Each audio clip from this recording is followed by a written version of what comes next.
Le feu, la mer et toi. Partie 2. Ses doigts tremblent légèrement. Pas de peur, de désir, et peut-être aussi, de vérité. Alors, lentement, presque en apesanteur, elle s'approche de lui. Ses genoux frôlent le tapis, son souffle se mêle à celui d'Antoine. Elle glisse ses mains sur la couverture posée sur ses épaules, la retire doucement, sans le quitter des yeux. La laine tombe sur le sol dans un froissement discret. Et devant elle, le torse nu d'Antoine, chaud et vivant dans la lumière du feu. Elle pose alors ses mains sur lui. D'abord à peine, du bout des doigts. Puis plus franchement. Sa peau est ferme, chaude, parcourue de frissons. Elle les suit, les provoque. Elle murmure, tout près de lui. Je dois vous avouer quelque chose, moi aussi. Antoine ne bouge pas, il attend. Jade continue, dans un souffle. Depuis que vous avez retiré vos vêtements. Je vous désire. Son regard plonge dans le sien. Aucun masque, aucune hésitation. Antoine s'approche alors, très lentement. Il l'observe, cherche dans ses yeux la moindre trace de doute. Il n'en trouve pas, et enfin, leurs lèvres se rencontrent. D'abord doucement, comme une promesse murmurée. Puis plus profondément, plus vrai. Le baiser est chaud, sensuel, chargé de tout ce qu'ils n'ont plus osé ressentir depuis longtemps. Ils ferment les yeux, laissant la chaleur monter, pas seulement entre leur corps, mais en eux. Quelque chose se réveille, quelque chose qu'ils croyaient perdu. Ce goût d'être à nouveau vivant. Ce feu qu'aucune tempête ne pourra éteindre. Ce baiser n'est pas timide. Il est profond, charnel, et chargé de tout ce qu'ils ont retenu, trop longtemps. Une chaleur douce les enveloppe, un feu nouveau les traverse, différent de celui dans l'âtre. Jade s'installe à califourchon sur lui, naturellement, guidée par un élan ancien et sincère. Elle retire son pull, le laisse glisser sur le sol.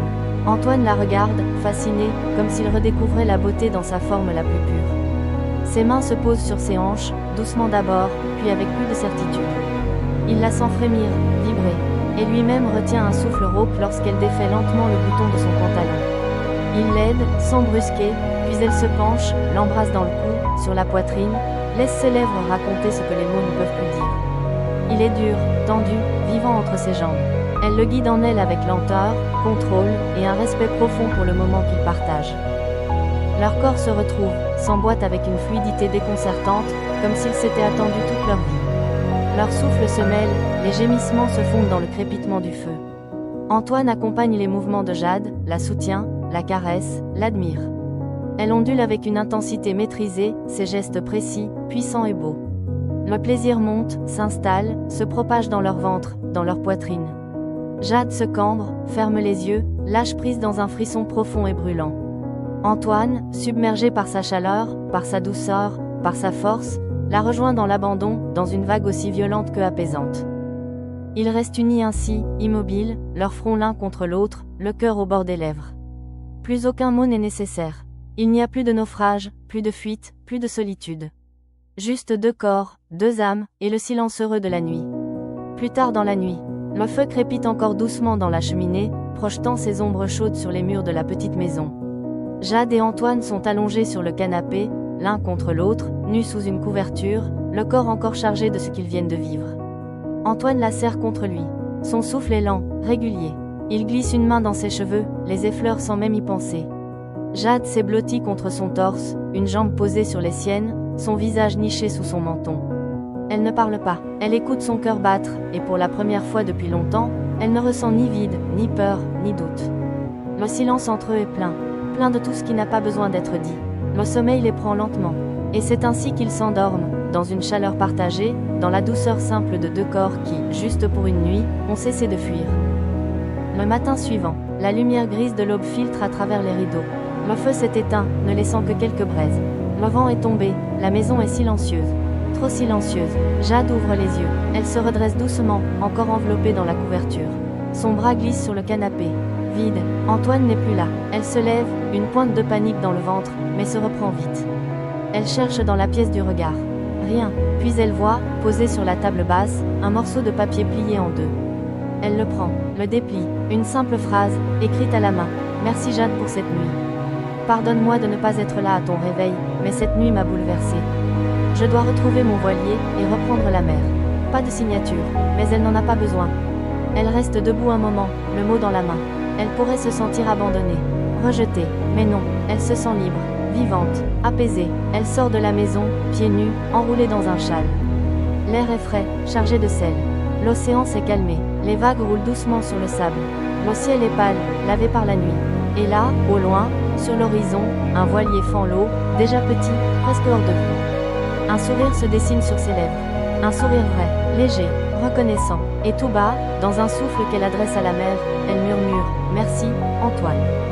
Merci de m'avoir montré que je pouvais encore aimer. » Un an plus tard, même date, même lieu. Le vent est doux, l'air chargé d'iode et de souvenirs. Jade gare sa voiture sur le chemin de sable, coupe le moteur et reste un instant immobile, les mains sur le volant. Un an, jour pour jour. Elle n'a jamais vraiment su pourquoi elle avait réservé la maison à nouveau. Peut-être par habitude, peut-être par besoin, ou peut-être pour voir si quelque chose, quelque part, se souvenait encore. Elle sort, referme doucement la portière. La mer est calme, d'un bleu profond. Le ciel est clair, lavé. Elle marche lentement, valise à la main, jusqu'à la porte. La maison semble inchangée. Le bois grince sous ses pas, le même parfum de sel et de feu l'accueille dès l'entrée. Elle pose ses affaires, jette un regard vers la cheminée. Le canapé, la table basse. Un nœud se forme dans sa gorge. Tout est là, tout sauf lui. Jade soupire. Elle n'attendait rien, mais au fond, elle espérait peut-être un signe. Un mot, une présence. Elle avance jusqu'à la baie vitrée, l'ouvre, et sort sur la terrasse. Et là, elle s'arrête. Sur l'eau, un voilier est ancré. Blanc, élégant, solitaire. Elle sent son cœur ralentir, comme pour mieux écouter. Elle descend quelques marches. Le sable est tiède sous ses pieds nus. Et c'est là, au bord de l'eau, allongé sur le dos, qu'elle le voit. Antoine, silencieux, détendu, les bras croisés derrière la tête, le regard perdu dans le ciel. Elle s'approche, en retenant son souffle. Il ne bouge pas, mais il sait, il a senti sa présence. Quand elle est à quelques pas, il tourne la tête vers elle. Leurs regards se croisent. Pas un mot, pas besoin. Et dans ses yeux à lui, elle lit tout. L'attente, le trouble, la joie, la peur aussi. Et surtout, la même évidence que dans les siens. Elle s'assoit à côté de lui, doucement, et regarde l'horizon. Après un long silence, il murmure, sans la quitter des yeux, « J'ai tenu un an. » Pas plus. Elle esquisse un sourire, les yeux humides. Moi non plus. Le ressac les berce. La mer respire. Et deux cœurs enfin réunis se remettent à battre, ensemble. Si tu aimais cette histoire, abonne-toi pour découvrir plein de nouvelles histoires.